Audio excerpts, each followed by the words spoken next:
Hello my dear student, welcome back to Integrity Career Academy. और आज हम discuss करने वाले हैं साहू स्क्रीनिंग के एग्जाम से रिलेटेड कुछ इंपॉर्टेंट पॉइंट, कैसे एग्जाम की प्रिपरेशन करें, कौन सा सेक्शन इंपॉर्टेंट रहता है, कहाँ से वेटेज ज़्यादा आता है क्वेश्चन का, कहाँ हम टाइम मैनेजमेंट कर सकते हैं, है ना। तो ये सेशन इसी पे बेस्ड रहेगा, तो ध्यान से सुनिएगा कौन कौन सी बातें जो हम बताने जा रहे हैं। और ये जो है हम यहाँ पे फिजिक्स के बारे में स्टडी करने वाले हैं कि फिजिक्स में कौन कौन से पॉइंट आपके इंपॉर्टेंट रहेंगे। तो चलिए बढ़ते हैं हम। इससे पहले कुछ बेसिक इन्फॉर्मेशन जो 2024-25 साहू स्क्रीनिंग एग्जाम के बारे में, आप जो है ऑनलाइन ऑफलाइन मोड दोनों तरफ से आप एग्जाम दे सकते हैं। आईसीएसई हो, सीबीएसई, स्टेट बोर्ड हो, सारे बच्चे वो एग्जाम दे सकते हैं ना। तो इंटीग्रिटी लर्निंग ऐप जो है आपका, इसमें बहुत ही बड़ा हेल्प करने वाला है, क्योंकि जो इंटीग्रिटी का डिजिटल लर्निंग ऐप है उसमें सारी आपको टेस्ट सीरीज प्रोवाइड मिलेगी, रिकॉर्डेड लेक्चर मिलेंगे, या ऑनलाइन लेक्चर आपके पास टाइम नहीं है तो रिकॉर्डेड लेक्चर आप देख लो, है ना। तो बहुत सारे ऐसी जो फैसिलिटी है आपको इंटीग्रिटी डिजिटल लर्निंग ऐप पे मिलने वाली है, ठीक है। अगर फिर भी आपको कोई क्वेरी हो तो दिए गए नंबर पे आप कॉल करके ये सारी चीजों का सॉल्यूशन ले सकते हैं, ठीक है। चलो आगे की तरफ बढ़ते हैं हम। और एक और जो है हम एक जो इसके लिए टेस्ट सीरीज लेके आए हैं, 15 मॉक टेस्ट है जो आपको आने वाली एग्जाम के लिए बहुत बेनिफिट होने वाला है उसके लिए, है ना। तो 15 मॉक टेस्ट है जिसमें 5 चैप्टर वाइज अलग अलग हैं, तो पार्ट वाइज है और 8 फुल सिलेबस पे बेस्ड है। और ये पेपर जो है उसी हिसाब से डिजाइन किए हुए बनाए गए हैं जो पुराने प्रीवियस ईयर में आए हुए क्वेश्चन है। तो आप इसको जरूर सोल्व करिए और जरूर जो है इसको मैं बोलूँगा अटेम्प्ट करिए, ताकि आपको आने वाली एग्जाम में हेल्प मिले, ठीक है।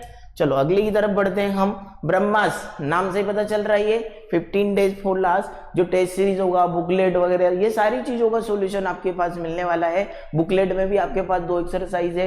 एक्सरसाइज फर्स्ट में बहुत डिफिकल्टी या मतलब ऐसे क्वेश्चन है जो आपको जो एग्जैक्ट जो है साहू एग्जाम से रिलेटेड है। एक्सरसाइज 2 में जो है आपके प्रीवियस ईयर के जितने भी क्वेश्चन पूछे गए हैं वो उसमें मिलने वाले हैं, तो उसका भी सॉल्यूशन आपके लिए बहुत अच्छा होगा। तो ये सारी चीजें कुछ इंपॉर्टेंट बेनिफिट है। यहाँ पे देखो क्या क्या चीजें दे रखी है, हैंडबुक जो अभी मैं बता रहा था उसका आपको कंप्लीट सॉल्यूशन मिलने वाला है, ठीक है। चलो आगे की तरफ बढ़ते हैं। ये जो टेस्ट सीरीज की हम बात कर रहे थे ये उसका सिलेबस है। एक बार दिए गए नंबर पे आप कॉल करके इसके बारे में इंफॉर्मेशन ले लेना। दोनों एम्स बैच और आईआईटी बैच दोनों का, वैसे फिजिक्स तो दोनों में कॉमन होता ही है, तो ये उससे रिलेटेड कुछ छोटी छोटी बातें थी जो हमने यहाँ पे डिस्कस करी है। आइए चलते हम मेन हमारे मुद्दे की तरफ, जिससे रिलेटेड हम बात करने वाले हैं इस फिजिक्स सेशन के बारे में कि कितने चैप्टर हैं, कि कौन से चैप्टर से कितना वेटेज आता है और कौन कौन से अभी तक क्वेश्चन पूछे गए हैं ना। तो चलिए बढ़ते हैं हम। देखो 23 मार्च को आपकी एग्जाम है ना। ये रहा आपका पहला ये सिलेबस है।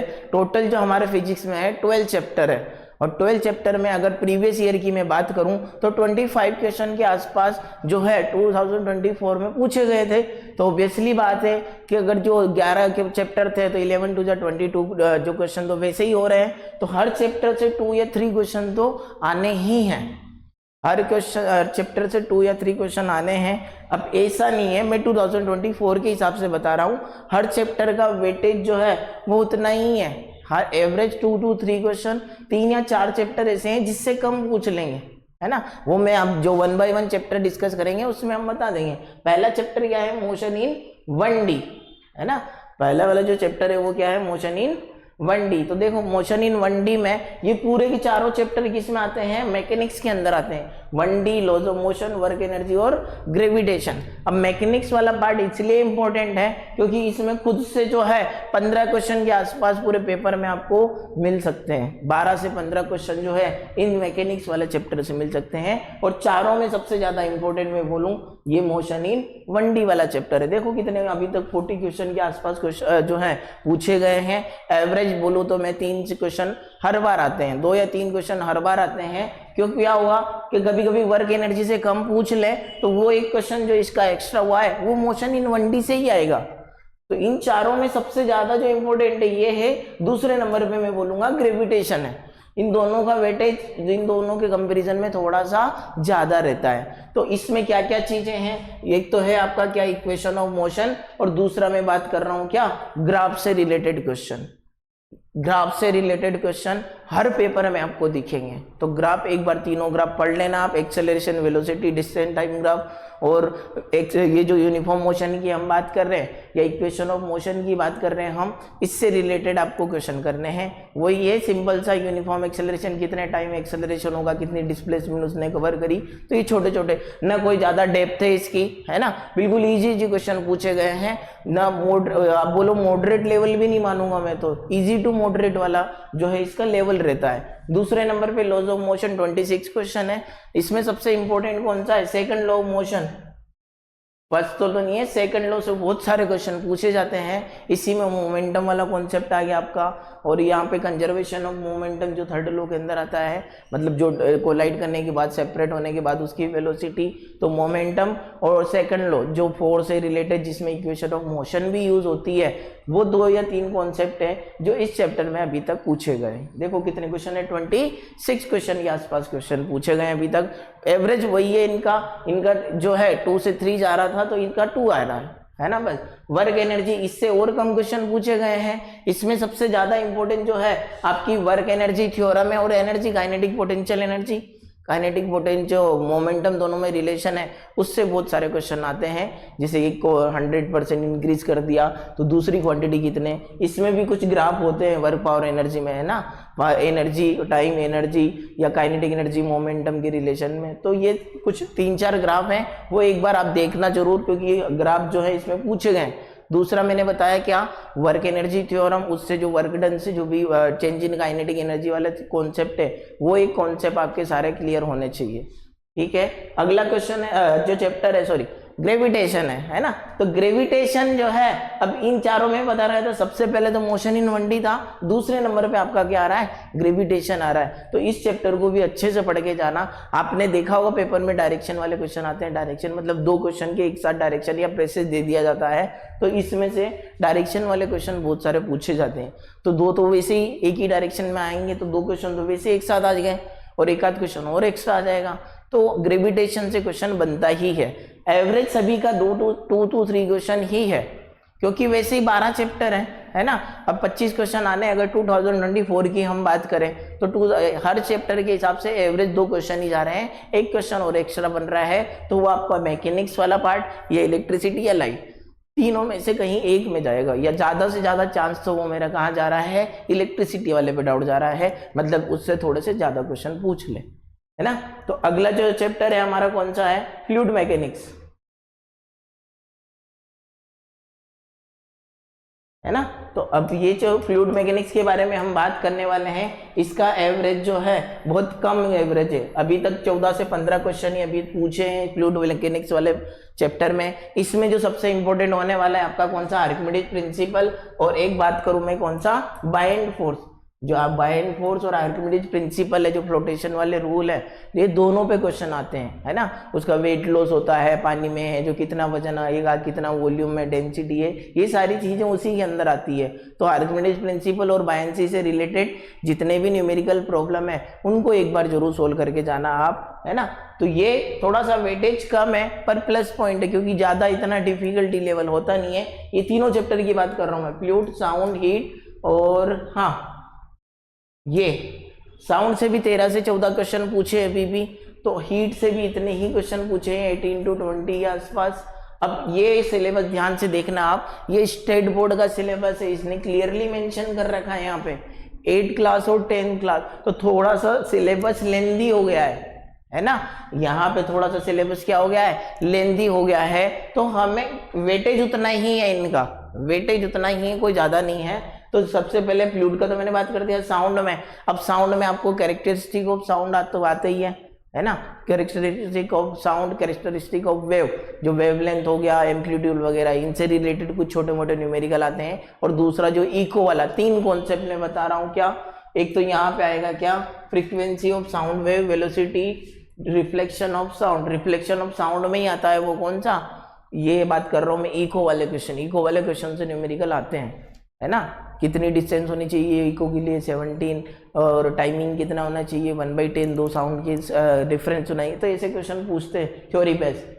हीट के लिए इंपॉर्टेंट क्या होगा, हीट के लिए एक तो थर्मामीटर वाले जो है रिलेशन आपको पता होने चाहिए तीनों, है ना, केल्विन, सेल्सियस और फ़ारेनहाइट वाले, इन दोनों में रिलेशन आपको पता है तो आप इजीली कर जाओगे। दूसरे ये जो लेटेंट हीट वाले की बात कर रहा हूँ मैं, लेटेंट हीट ऑफ फ्यूजन इवेपोराइजेशन, वो जो जब भी बात कर रहे हैं जैसे -10 डिग्री आइस जो है वो किसमें होगी, 20 डिग्री सेल्सियस वाटर में चेंज हो रही है। तो अब ऐसे रिलेशन आपको सोल्व करने आने चाहिए, है ना। तो ये वाला एक बार दोनों चीजें ध्यान से देख लेना आप। ये आ रहा है हमारा कौन सा, करंट इलेक्ट्रिसिटी, और इस पूरे फिजिक्स का सबसे मेन इंपॉर्टेंट चैप्टर। अभी तक मैं बात करूं 55 क्वेश्चन के आसपास अकेले इस इलेक्ट्रिसिटी से पूछे गए हैं, है ना। आप खुद सोचो कितना इंपॉर्टेंट होगा ये। तो इलेक्ट्रिसिटी में सबसे पहले आपको ओम्स लॉ से रिलेटेड, ओम्स लॉ में सारी चीजें आ गई, देखो, है ना। आपको सर्किट सोल्व करना आना चाहिए, इक्विवेलेंट निकालना आना चाहिए, हर एक का पोटेंशियल निकालना आना चाहिए, है ना। तो एक बार सर्किट रिलेटेड प्रॉब्लम जो है वो आप अच्छे से देखना। दूसरा जो है वो पावर वाले क्वेश्चन, पावर मतलब बल्ब वगैरह, ये जो क्वेश्चन आते हैं ना, पूछते हैं, तो पावर वाले रिलेटेड भी प्रॉब्लम पूछे गए हैं। मेनली तो सर्किट रिलेटेड ही प्रॉब्लम आते हैं, कुछ बेसिक कॉन्सेप्ट है वो तो आप वैसे ही कर दोगे, है ना। Effect of electric current, effect of electric current में याद आप बात करें, इसी से 55 तो नहीं, मैं बोलूंगा 33 से 34 के आसपास क्वेश्चन इससे भी आए हैं, है ना। क्योंकि पहले मैं बात करूं कभी साउंड पे क्वेश्चन नहीं आता था, फ्लूइड मैकेनिक्स इस पे एक आध क्वेश्चन पूछ लिया, तो वो जो एक्स्ट्रा क्वेश्चन थे वो इन्हीं चैप्टर से एक दो अलग से डाल दिए जाते थे। पर अभी जो पिछले 2 ईयर का मैंने एनालिसिस करा है 2023 या 2024 का, तो उसमें आपको इक्वल वेटेज मिला है। ऐसा नहीं है 2 क्वेश्चन साउंड से भी पूछे हैं, 2 क्वेश्चन हीट से, 2 क्वेश्चन ये, तो हर चैप्टर का इक्वल वेटेज है। बस 1-2 चैप्टर जो है ऐसे हैं जिनमें से 2 से बस 3 पे चला जा रहा है, 3 से 4 क्वेश्चन भी नहीं पूछे हैं। तो वो 3 वाले चैप्टर यही है, इलेक्ट्रिसिटी या मैकेनिक्स वाला पार्ट या लाइट वाला पार्ट, है ना। चलो, तो इफेक्ट ऑफ इलेक्ट्रिक करंट की जो इंपॉर्टेंट पॉइंट है वो मैं बताऊंगा क्या। एक तो मैग्नेटिक फील्ड वाला, है ना, दूसरा आप इसके फोर्स, और तीसरा जो इलेक्ट्रोमैग्नेटिक या इंड्यूस करंट, जो तीनों में डायरेक्शन का बहुत बड़ा रोल है। मैग्नेटिक फील्ड में डायरेक्शन, फोर्स में भी किधर डिफ्लेक्ट होगा वो भी डायरेक्शन, इंड्यूस करंट में भी डायरेक्शन। तो ये पूरा चैप्टर ही डायरेक्शन में बेस्ड है। Fleming left hand rule, right hand rule, आपको पता है ना, डायरेक्शन में यही रूल काम आएंगे। तो वो तीनों के लिए एक बार आप जो है कॉन्सेप्ट क्लियर करना, नंबर ऑफ क्वेश्चन करना। वैसे टेस्ट सीरीज आप लगाओगे तो उसमें क्वेश्चन आपको बहुत सारे इसमें देखने मिलेंगे। तो टेस्ट सीरीज आपके लिए बहुत इंपॉर्टेंट होने वाली है, उसको जरूर आप अटेम्प्ट करिएगा। ये जो आ रहा है हमारा अगला कौन सा आ रहा है, लाइट, है ना। अब लाइट में सबसे बड़ा जो हमका बेनिफिट है इस वाले चैप्टर में, देखो हम जो 10th क्लास में पढ़ते हैं ना, लाइट का पूरा चैप्टर पढ़ते हैं, रिफ्लेक्शन भी आता है, रिफ्रैक्शन भी आता है। हमारा प्लस पॉइंट यहाँ पे क्या है, इन्होंने लाइट और लेंस को दोनों को अलग अलग चैप्टर में डिवाइड करा है। तो हमारा तो जहां एक चैप्टर से कितने क्वेश्चन आने थे, 2 या 3 क्वेश्चन आने थे, तो वहीं से इसके 5 क्वेश्चन के आसपास मिल ही जाएंगे, है ना। तो एक चैप्टर लाइट तो वैसे ही हमारे लिए प्लस पॉइंट हो गया। लाइट में आपको क्या हो गया, यहाँ पे ये जो रिफ्लेक्शन या इमेज वाली चीजें हैं, इमेज से रिलेटेड क्वेश्चन हो गया, मिरर फॉर्मूला वाली चीजें हो गई, दोनों चीजें आपके लिए बहुत ज्यादा इंपॉर्टेंट है। और फॉर्मूला तो वैसे ही आता है आपका, साइन कन्वेंशन के साथ वैल्यू रखना, अदरवाइज रॉन्ग आंसर आ सकता है ना। इमेज पोजीशन और ये सारी चीजें क्लियर होनी चाहिए। रिफ्रैक्शन की बात करें हम, तो यहाँ पे रिफ्रैक्टिव इंडेक्स सबसे बड़ा, इससे रिलेटेड क्वेश्चन बहुत ज्यादा पूछे, तो रिफ्रैक्टिव इंडेक्स से रिलेटेड कॉन्सेप्ट आपके सारे क्लियर होने चाहिए। ऐसा नहीं है कि आप कुछ अलग चीजें कर रहे हो ना। रिफ्रैक्टिव इंडेक्स के जो कॉन्सेप्ट है सबसे ज्यादा वेटेज इसमें रिफ्रैक्टिव इंडेक्स का ही है। बाकी लेंस फॉर्मूला, कंबाइन जो है कंबाइन लेंस की जो पावर कितनी होगी, फोकल लेंथ कैसी होगी, ऐसे छोटे छोटे क्वेश्चन पूछते हैं। इमेज तो दोनों के लिए इंपॉर्टेंट है ना। तो ये इनका इंपॉर्टेंट था। लास्ट वाला चैप्टर है हमारा यूनिट फिजिकल क्वांटिटी और कन्वर्जन, ये पहली बार ऐड करा है ना। अब ऐसा नहीं है पहली बार, ये कॉमन चैप्टर था। कॉमन मतलब कभी भी किसी की यूनिट पूछ ली, कभी भी किसी का कन्वर्जन पूछ लिया, एक आध क्वेश्चन तो आता ही था, पर वो चैप्टर से रिलेटेड था। अब इसको सेपरेट अलग कर दिया है ना। तो ये इसमें से भी 2 क्वेश्चन आने फिक्स है ना। अगर इसके 2024 के हिसाब से हम एनालिसिस करें तो इसमें से भी 2 क्वेश्चन आने फिक्स है। तो यूनिट कन्वर्जन आप देख लेना, लेन का कन्वर्जन, मास का कन्वर्जन कैसे करते हैं हम, लेन की सारी यूनिटें देख लेना आप, है ना। और कन्वर्जन जैसे न्यूटन का डाइन में, जूल का अर्ग में, और भी बहुत सारे हैं, है ना। जैसे बहुत ग्रेविटेशन कांस्टेंट है, तो इसका एसआई से सीजीएस में कन्वर्जन, सारी चीजों का, एक की बात नहीं कर रहा हूं मैं, है ना। तो ऐसे कन्वर्जन है, सारी चीजें देख लेना आप। अगर फिर भी अगर कोई डाउट है आपको तो एक बार पूछ लेना क्वेश्चन कमेंट में, आपको रिप्लाई जरूर मिलेगा, ठीक है। तो आई होप आपको कुछ चीजें समझ में आएगी, ताकि आपको आने वाली एग्जाम में इससे रिलेटेड कुछ हेल्प मिले। Thank you.